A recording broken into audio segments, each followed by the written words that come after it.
Ambassador Zekthar's tentacles writhed with barely contained fury as his ship approached the third planet from the yellow star. The blue-green world below looked deceptively peaceful, its swirling white clouds hiding what he knew to be a cesspit of violence and chaos. Earth. The name left a bitter taste in his translator's vocal processors. For 3 cycles, the Galactic Council had debated what to do about humanity. These aggressive primates had somehow stumbled into faster-than-light travel using crude fusion drives that any civilized species would have abandoned millennia ago. Worse, they had immediately begun expanding into space with the same reckless abandon they showed on their home planet. The reports were horrifying. Humans fought constantly among themselves, dividing their single world into hundreds of competing factions. They poisoned their own atmosphere, strip-mined their continents, and drove countless species to extinction. Their entertainment consisted of simulated violence, and their history was an endless catalog of wars, genocides, and atrocities. How such a barbaric species had achieved space travel was beyond comprehension. As the shuttle descended through Earth's atmosphere, Zekthar reviewed his mission parameters one final time. The Council had grown tired of humanity's expansion into territories claimed by more civilized races. 3 human colonies had already been established in systems that rightfully belonged to the hegemony, and their aggressive mining operations were disrupting delicate trade routes that had existed for thousands of years. His task was simple: deliver an ultimatum. Humanity would cease all expansion beyond their home system and submit to Galactic Council oversight, or face the consequences. The humans would have 1 local year to comply before the Council's enforcement fleets arrived to remove them from space entirely. The landing pad was a crude affair of poured concrete and metal surrounded by the angular architecture humans seemed to favor. Zekthar's escort of 4 armored hegemony soldiers flanked him as he stepped onto the platform, their plasma rifles gleaming in the harsh yellow sunlight. The air was thick with pollutants, confirming every negative report he had read about this wretched world. A delegation of humans waited for them, led by a middle-aged female with graying hair and sharp eyes. She wore what appeared to be a military uniform, though without the ostentatious decorations most species favored for diplomatic occasions. Behind her stood several other humans in similar attire, their faces unreadable. Ambassador Zekthar, the woman said, stepping forward with her hand extended in the peculiar human greeting gesture. I'm General Sarah Martinez, representing the United Earth Defense Council. Welcome to our world. Zekthar ignored the outstretched hand, instead activating his translation device to its most condescending setting. General Martinez, I am here on behalf of the Galactic Council to discuss your species' immediate withdrawal from contested space territories. The human's expression didn't change, though something flickered behind her eyes that made Zekthar's combat instincts twitch. Of course, Ambassador. We've prepared accommodations for you and your staff. Perhaps we could begin with a tour of our facilities while we discuss the Council's concerns. This was unexpected. Most primitive species either cowered in fear when confronted by Council authority or responded with laughable displays of aggression. These humans seemed almost calm. It was probably ignorance of their true situation, Zekthar decided. They likely had no comprehension of the forces arrayed against them. The tour began with what the humans called their Defense Coordination Center, a massive underground complex that extended deep into the planet's crust. Zekthar was grudgingly impressed by the engineering, though he noted the primitive nature of their computer systems and communication networks. Still, the scale of the construction suggested these creatures were capable of impressive organization when motivated. This facility coordinates our planetary defense grid, General Martinez explained as they walked through corridors lined with status displays and tactical screens. We can track and respond to threats anywhere in our local space within minutes. Zekthar's secondary eyes focused on the displays, noting the positioning of what appeared to be weapons platforms throughout the system. Crude, but extensive, he admitted to himself. Still, no match for Council technology. They passed through training facilities where human soldiers practiced with various weapon systems. Zekthar observed their movements with professional interest. These beings were surprisingly coordinated for bipedal creatures, and their equipment, while primitive, appeared functional and well-maintained. "Your soldiers seem adequate," Zekthar commented, his tone making it clear this was not a compliment. "They serve their purpose," Martinez replied neutrally. "Perhaps you'd like to see our medical facilities next? We're quite proud of our advances in trauma care and biological defense." As they moved deeper into the complex, Zekthar began to notice details that troubled him. The humans they passed showed no signs of fear or intimidation at the presence of armed hegemony soldiers. If anything, they seemed curious, studying his escort with the same professional interest he was showing them. This was not the behavior of a primitive species confronted by superior technology. The medical facility was unlike anything Zekthar had expected. Instead of the crude surgical theaters he had imagined, he found himself in a sophisticated complex of treatment centers, research laboratories, and what the humans called emergency response units. The technology was primitive by council standards, but the organization and efficiency were remarkable for such a young species. "We developed most of these procedures during our various conflicts," Martinez explained as they observed a surgical team working on what appeared to be a training simulation. "Human biology is remarkably resilient, but we've learned to push those limits even further." Zekthar watched the medical team work with growing unease. Their movements were precise, coordinated, and disturbingly efficient. These weren't the bumbling primitives he had expected, but professionals who clearly had extensive experience dealing with trauma and injury. The implications were troubling. "Your species seems to have considerable experience with medical emergencies," he observed. "We've had our share of challenges," Martinez replied. "Would you like to see our biological research division? We've made some interesting discoveries about disease resistance and adaptation." The research labs were a revelation. Despite their relatively primitive equipment, human scientists had developed countermeasures for dozens of biological agents, including several that the Council had classified as experimental weapons.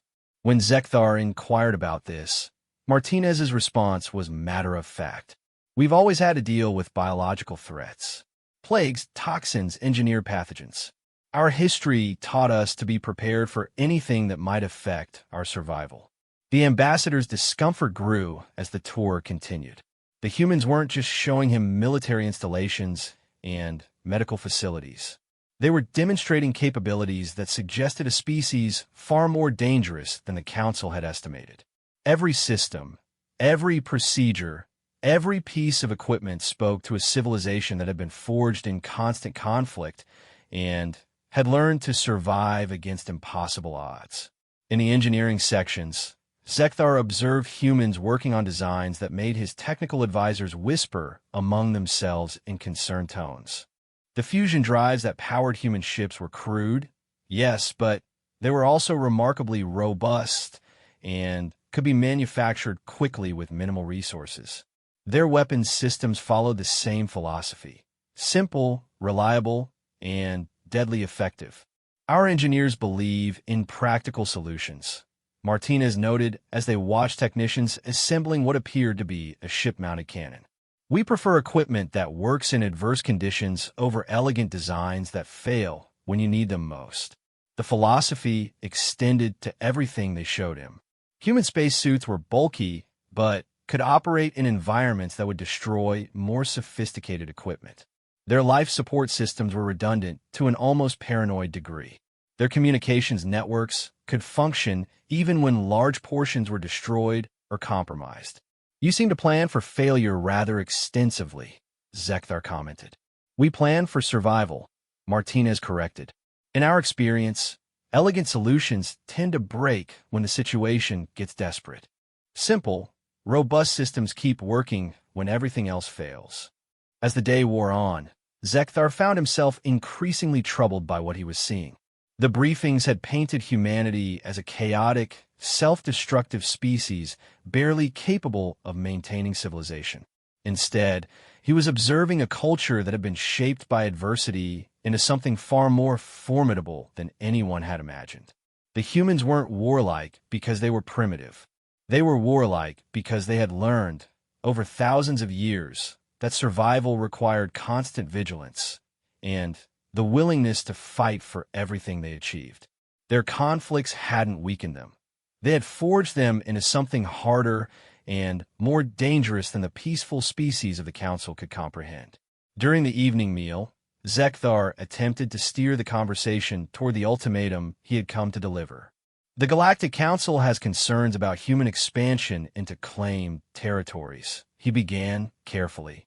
We're aware of those concerns, Martinez replied. We've received several communications from various species about territorial disputes. We're always willing to negotiate reasonable solutions. The Council's position is that humanity should restrict itself to its home system until proper oversight can be established. Martinez set down her eating utensil and looked directly at him. Ambassador, with all due respect to the Council, that's not going to happen. Humanity doesn't respond well to ultimatums, especially from groups we've never had the opportunity to negotiate with directly. The calm certainty in her voice sent a chill through Zekthar's nervous system. This wasn't defiance born of ignorance or desperation. It was the quiet confidence of a species that had faced existential threats before and survived them. You seem to misunderstand the gravity of your situation, he said, his translator adding harmonic overtones of authority and threat. The Council represents civilizations with technologies far beyond your current capabilities. Perhaps, Martinez agreed. But technology isn't everything, Ambassador. Sometimes the willingness to pay any price for survival matters more than having the best weapons. That night, as Zekthar reviewed his notes in the quarters the humans had provided, he began to understand why the Council's intelligence reports had been so inadequate. They had evaluated humanity based on the standards of civilized species that had evolved beyond the need for constant warfare. They had completely failed to recognize that humanity's apparent barbarism was actually a form of evolutionary specialization. These creatures hadn't just survived on a hostile world. They had thrived on it, turning adversity into strength and conflict into opportunity. Every challenge their planet had thrown at them had been met, overcome, and integrated into their culture as preparation for the next threat. The second day of Zekthar's visit began with what General Martinez called a cultural exchange. Instead of more military installations, she led him to a sprawling complex that the humans had designated as a memorial and education center. The ambassador expected propaganda and displays of primitive achievements. What he found instead challenged everything he thought he understood about this species. The first exhibit detailed humanity's response to natural disasters. Zekthar watched holographic recreations of humans rushing into burning buildings, diving into stormy seas, and digging through collapsed structures to save complete strangers. The displays showed ordinary citizens transforming into rescue workers during earthquakes, floods, and hurricanes, risking their own lives without hesitation. We call it disaster response, Martinez explained as they watched a simulation of human emergency teams coordinating relief efforts. When something terrible happens, humans tend to run toward the danger instead of away from it. This made no evolutionary sense to Zekthar.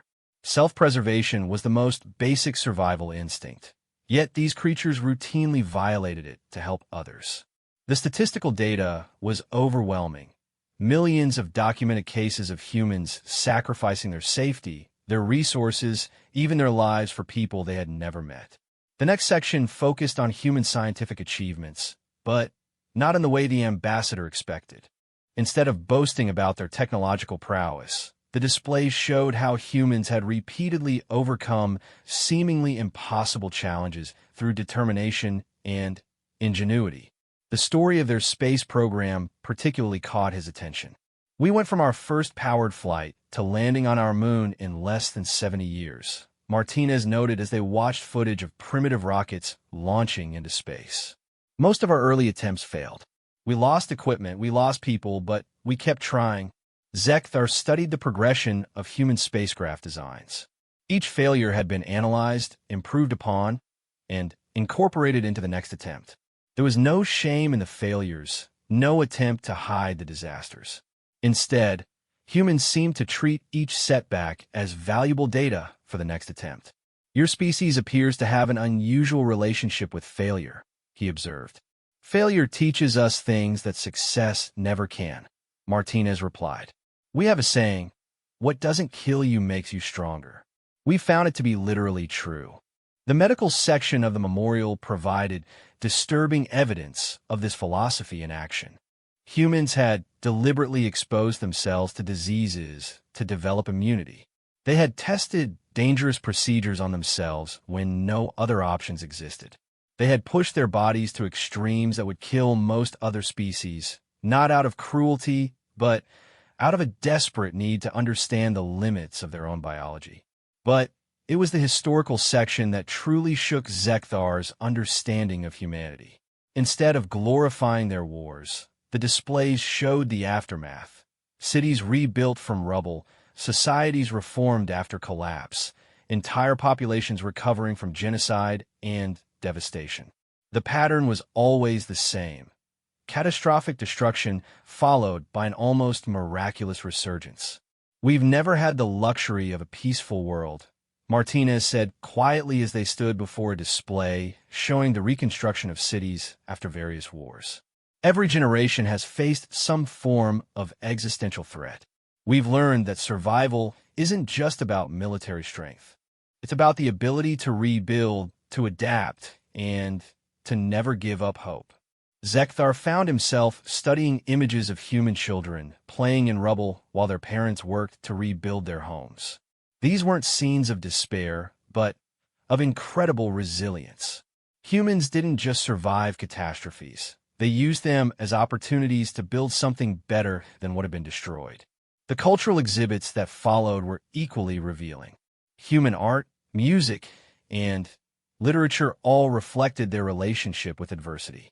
Their greatest works weren't celebrations of easy victories, but explorations of how ordinary people responded to impossible circumstances.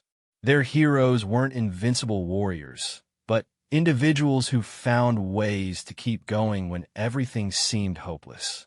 Your entertainment media appears to focus extensively on conflict and suffering, Zekthar noted, reviewing displays of human literature and film.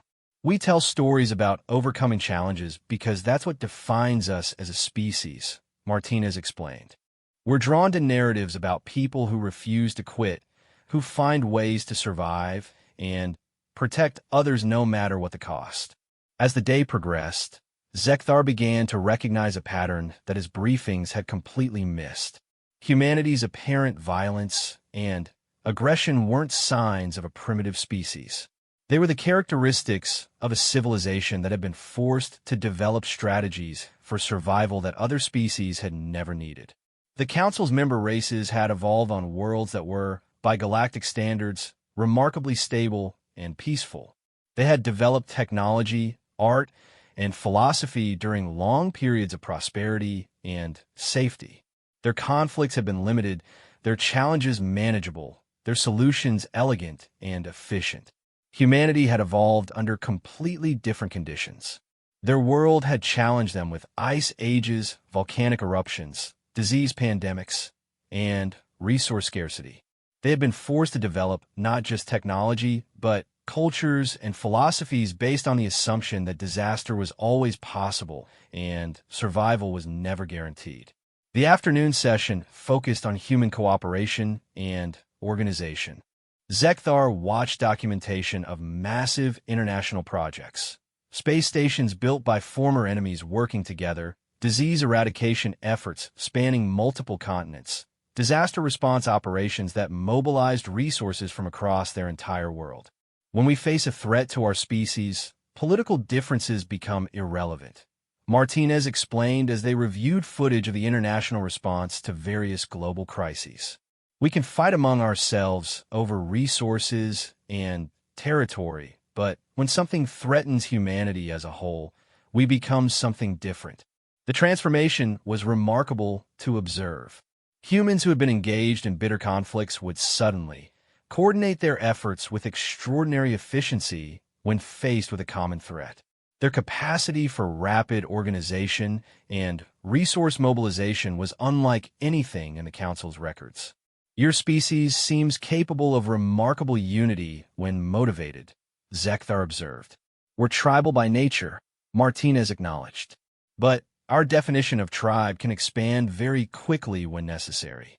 In the face of an external threat, every human becomes part of the same tribe. That evening, as Zekthar compiled his observations, he realized that the Council had made a fundamental error in their assessment of humanity. They had evaluated humans based on their internal conflicts and competition, interpreting these as signs of weakness and disorganization.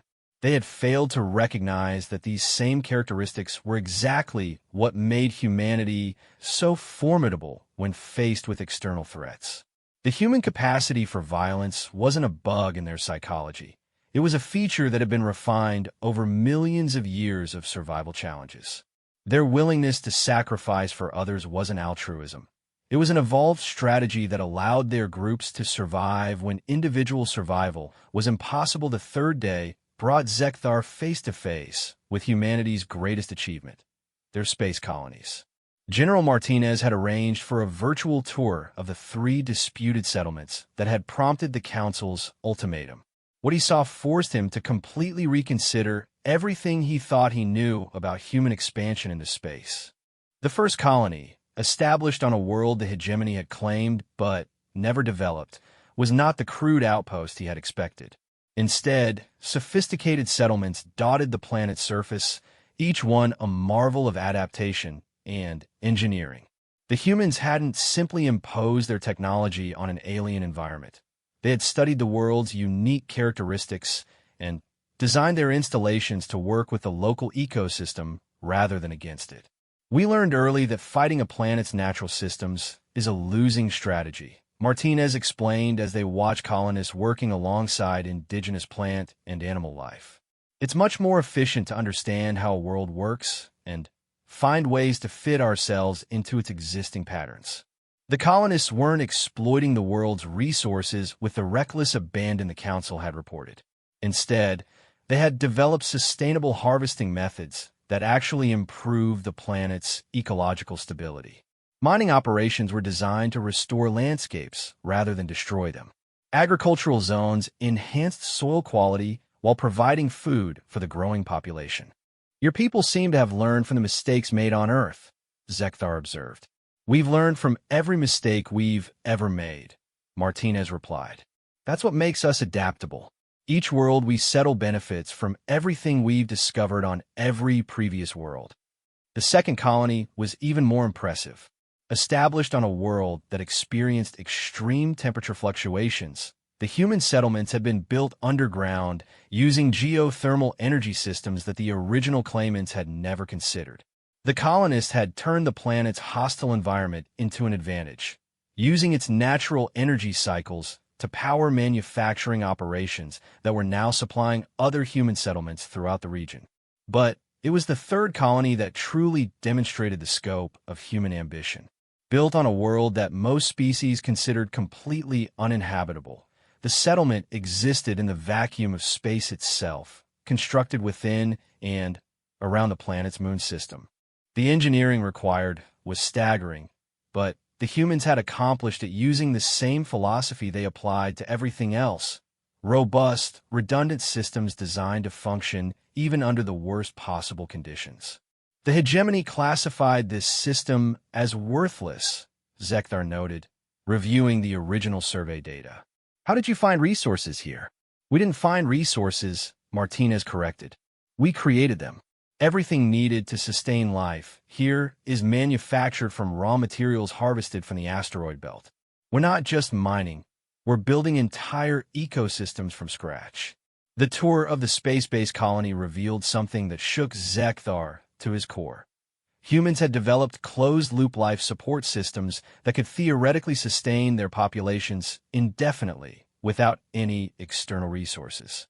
They weren't just expanding into space. They were transforming themselves into a species that could survive anywhere in the galaxy. Your people seem determined to make themselves independent of planetary resources, he observed. Independence is survival, Martinez said simply. The more self-sufficient we become, the harder we are to eliminate. We've learned that depending on others for our basic needs is a form of vulnerability we can't afford. As they reviewed more data from the colonies, Zekthar began to understand why the hegemony and other council races were truly concerned about human expansion. It wasn't just territorial competition. It was the recognition that humans represented something completely new in galactic civilization. Most species expanded slowly and carefully, establishing colonies that remained dependent on their home worlds for critical resources and support. Human colonies were designed from the beginning to be completely self-sufficient. Each one was essentially a backup copy of human civilization, capable of surviving and thriving even if every other human settlement was destroyed. You're not just establishing colonies, Zekthar realized. You're creating redundancy. Multiple copies of your entire civilization. We call it eggs in different baskets, Martinez confirmed. Our history taught us that no matter how powerful you think you are, something can always come along and destroy everything you've built. The only real security is ensuring that losing any single world, or even multiple worlds, won't mean extinction for our species. The strategic implications were staggering. Traditional galactic warfare focused on capturing or destroying an enemy's home system, forcing surrender by threatening their core population and industrial base. Against humans, such strategies would be ineffective.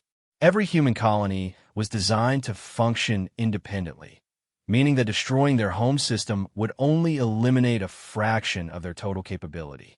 Worse, from the Council's perspective, was the rate of human expansion. Where other species might take centuries to establish a single self-sufficient colony, humans were building them in decades. Their willingness to accept initial hardships and losses allowed them to establish viable settlements far more quickly than anyone had thought possible. How many additional colonies are you planning? Zekthar asked, though he suspected the answer would disturb him. As many as necessary, Martinez replied. We've identified several thousand suitable systems within our current expansion range. Each colony we establish makes it easier to build the next one, and the next one after that. The geometric progression was terrifying. Within a few centuries, humanity could have tens of thousands of independent settlements scattered across this entire region of the galaxy. Each one would be capable of supporting the technology and population base necessary to establish even more colonies. That evening, Zekthar requested a private communication with the Council's Strategic Planning Committee. His report was brief, but urgent. Humanity was not a primitive species that could be easily contained or controlled. They were an exponentially expanding civilization with survival strategies unlike anything the Council had encountered. Their expansion isn't random or chaotic, he explained to the committee members. It's a carefully planned survival strategy based on redundancy and independence. They're not trying to build an empire. They're trying to make their species extinction-proof. The committee's response was immediate and concerned. If Zekthar's assessment was correct, traditional diplomatic and military solutions might be completely inadequate for dealing with the human expansion. Force would only scatter them further and faster, while negotiations seemed pointless with a species that viewed any form of dependence as an unacceptable vulnerability. As he prepared for sleep in his guest quarters, Zekthar found himself facing an uncomfortable question. What if the Council was wrong about humanity? What if these creatures weren't a threat to galactic civilization, but rather its potential salvation? In a universe full of unknown dangers, perhaps having a species specialized in survival and adaptation wasn't such a terrible thing on his final day. Zekthar expected to deliver the Council's ultimatum and depart with humanity's predictable rejection. Instead, General Martinez presented him with something unprecedented.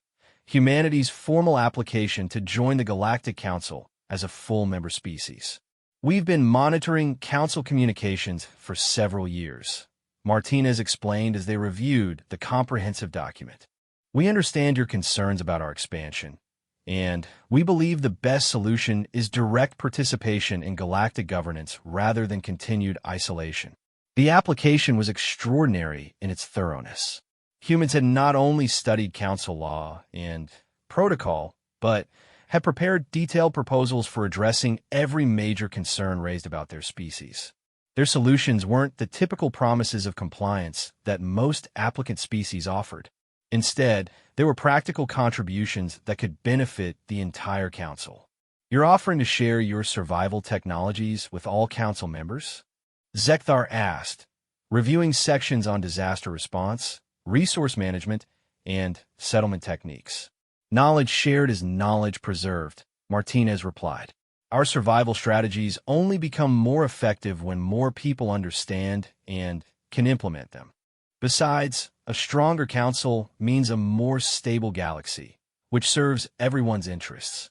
The human proposal included establishing joint training programs where Council species could learn human techniques for surviving in extreme environments, recovering from disasters, and maintaining civilization under adverse conditions. They offered to build redundant manufacturing centers that could supply critical resources to any Council member facing shortages or emergencies. Most remarkably, they proposed a new approach to territorial disputes that could revolutionize galactic politics. Instead of fighting over habitable worlds, they suggested a collaborative development program where multiple species could establish settlements on challenging worlds that no single civilization could develop alone.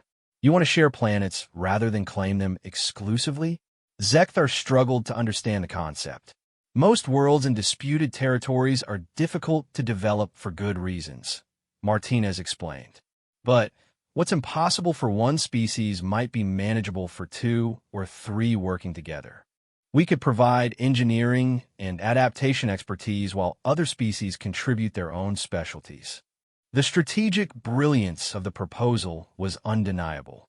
Instead of forcing the Council to choose between accepting human expansion or going to war, humanity was offering a third option: control partnership that turned their potentially threatening capabilities into assets for all Council members. As they discussed the specifics, Zekthar realized that humanity had solved the fundamental problem that had brought him to Earth. The Council's fear wasn't really about territorial expansion. It was about the uncertainty of dealing with a species whose motivations and capabilities they didn't understand. The application provided answers to both concerns.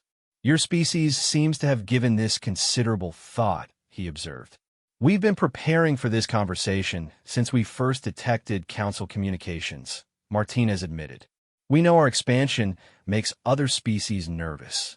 We prefer cooperation to conflict, but we won't stop growing and spreading just because it makes others uncomfortable. The honesty was refreshing after years of diplomatic doublespeak from other species. Humans weren't pretending to be something they weren't, nor were they making promises they couldn't keep. They were simply offering to channel their natural expansionism in directions that benefited everyone. The afternoon session focused on what humans called proof of concept demonstrations. Martinez led him to a simulation center where human negotiators worked with representatives from a dozen different species to solve complex resource allocation problems. The humans didn't dominate the discussions or impose their solutions. Instead, they listened carefully to each species' needs and constraints, then proposed innovative approaches that addressed everyone's concerns. We've learned that the best solutions usually come from understanding what everyone actually needs rather than what they say they want, Martinez observed as they watched a particularly complex negotiation reach successful resolution. The human approach to diplomacy was as unconventional as their approach to survival. Where most species try to maximize their own advantages, humans seemed focused on finding sustainable solutions that could work for extended periods without constant renegotiation. They treated diplomatic agreements the same way they treated their engineering projects: robust systems designed to function even under stress. Your negotiation style appears designed for long-term stability rather than immediate advantage, Zekthar noted. Short-term thinking is what causes most conflicts, Martinez replied. We prefer to invest extra effort up front to create agreements that will still make sense decades later when circumstances have changed. As the day progressed, Zekthar found himself reviewing everything he thought he knew about the Council's purpose and methods. For millennia, galactic civilization had been based on careful balance between species that were fundamentally similar in their approaches to expansion, resource management, and conflict resolution. Humanity represented something genuinely different, a species whose survival strategies were based on adaptation rather than stability. The question was whether the Council could adapt to include them without losing the careful equilibrium that had prevented major wars for thousands of years. But, as he observed more human demonstrations and proposals, Zekthar began to suspect that the Council's stability might have been more fragile than anyone realized. Most Council species had evolved during periods of relative prosperity and safety. Their civilizations were elegant and efficient, but they had never been tested by true adversity. What would happen if the galaxy faced a threat that couldn't be solved through traditional diplomacy or superior technology? The humans had spent their entire evolutionary history preparing for exactly such scenarios. Their redundant settlements, their survival technologies, their adaptation strategies, and their never-give-up mentality were all responses to existential threats. In a crisis, they might be exactly what the Council needed. That evening, as Zekthar prepared his final report, he faced a decision that would have seemed impossible when he arrived. Instead of delivering an ultimatum, he was going to recommend that the Council accept humanity's application for membership. His report was carefully worded, but unambiguous. Humanity represents not a threat to galactic stability, but an opportunity to strengthen our collective resilience. Their expansion should be channeled and guided through Council membership rather than opposed through force. The survival strategies they have developed could prove invaluable to all Council species in future crises. The response from the Council was swift and divided. Some members were horrified by the recommendation, while others were intrigued by the possibilities. The debate would continue for cycles, but Zekthar was confident that logic would eventually prevail. As the ship departed Earth's atmosphere, the ambassador looked back at the blue-green world with newfound respect. He had come to deliver threats and had instead discovered teachers. Humanity's greatest strength wasn't their technology or their numbers, but their absolute refusal to accept that any challenge was insurmountable. The galaxy would be a very different place with humans as partners rather than adversaries. It would be more chaotic, certainly, but also more resilient and more capable of surviving whatever unknown challenges the future might bring. Ambassador Zekthar's tentacles writhed with barely contained fury as the ship approached the third planet from the yellow star. The blue-green world below looked deceptively peaceful, its swirling white clouds hiding what he knew to be a cesspit of violence and chaos. Earth. The name left a bitter taste in his translator's vocal processors. For 3 cycles, the Galactic Council had debated what to do about humanity. These aggressive primates had somehow stumbled into faster-than-light travel using crude fusion drives that any civilized species would have abandoned millennia ago. Worse, they had immediately begun expanding into space with the same reckless abandon they showed on their home planet. The reports were horrifying. Humans fought constantly among themselves, dividing their single world into hundreds of competing factions. They poisoned their own atmosphere, strip-mined their continents, and drove countless species to extinction. Their entertainment consisted of simulated violence, and their history was an endless catalog of wars, genocides, and atrocities. How such a barbaric species had achieved space travel was beyond comprehension. As the shuttle descended through Earth's atmosphere, Zekthar reviewed his mission parameters one final time. The Council had grown tired of humanity's expansion into territories claimed by more civilized races. 3 human colonies had already been established in systems that rightfully belonged to the hegemony, and their aggressive mining operations were disrupting delicate trade routes that had existed for thousands of years. His task was simple: deliver an ultimatum. Humanity would cease all expansion beyond their home system and submit to Galactic Council oversight, or face the consequences. The humans would have 1 local year to comply before the Council's enforcement fleets arrived to remove them from space entirely. The landing pad was a crude affair of poured concrete and metal, surrounded by the angular architecture humans seemed to favor. Zekthar's escort of 4 armored hegemony soldiers flanked him as he stepped onto the platform, their plasma rifles gleaming in the harsh yellow sunlight. The air was thick with pollutants, confirming every negative report he had read about this wretched world. A delegation of humans waited for them, led by a middle-aged female with graying hair and sharp eyes. She wore what appeared to be a military uniform, though without the ostentatious decorations most species favored for diplomatic occasions. Behind her stood several other humans in similar attire, their faces unreadable. "Ambassador Zekthar," the woman said, stepping forward with her hand extended in the peculiar human greeting gesture. "I'm General Sarah Martinez, representing the United Earth Defense Council. Welcome to our world." Zekthar ignored the outstretched hand, instead activating his translation device to its most condescending setting. "General Martinez, I am here on behalf of the Galactic Council to discuss your species' immediate withdrawal from contested space territories." The human's expression didn't change, though something flickered behind her eyes that made Zekthar's combat instincts twitch. "Of course, Ambassador. We've prepared accommodations for you and your staff. Perhaps we could begin with a tour of our facilities while we discuss the Council's concerns." This was unexpected. Most primitive species either cowered in fear when confronted by Council authority or responded with laughable displays of aggression. These humans seemed almost calm. It was probably ignorance of their true situation, Zekthar decided. They likely had no comprehension of the forces arrayed against them.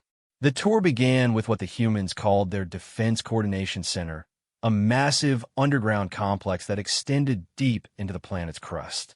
Zekthar was grudgingly impressed by the engineering, though he noted the primitive nature of their computer systems and communication networks.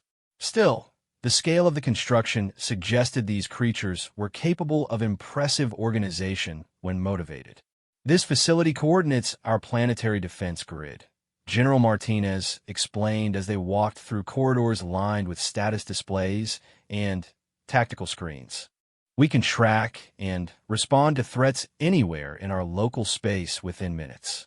Zekthar's secondary eyes focused on the displays, noting the positioning of what appear to be weapons platforms throughout the system. Crude, but extensive, he admitted to himself. Still, no match for Council technology. They passed through training facilities where human soldiers practiced with various weapon systems. Zekthar observed their movements with professional interest. These beings were surprisingly coordinated for bipedal creatures, and their equipment, while primitive, appeared functional and well-maintained. "Your soldiers seem adequate," Zekthar commented, his tone making it clear this was not a compliment. "They serve their purpose," Martinez replied neutrally.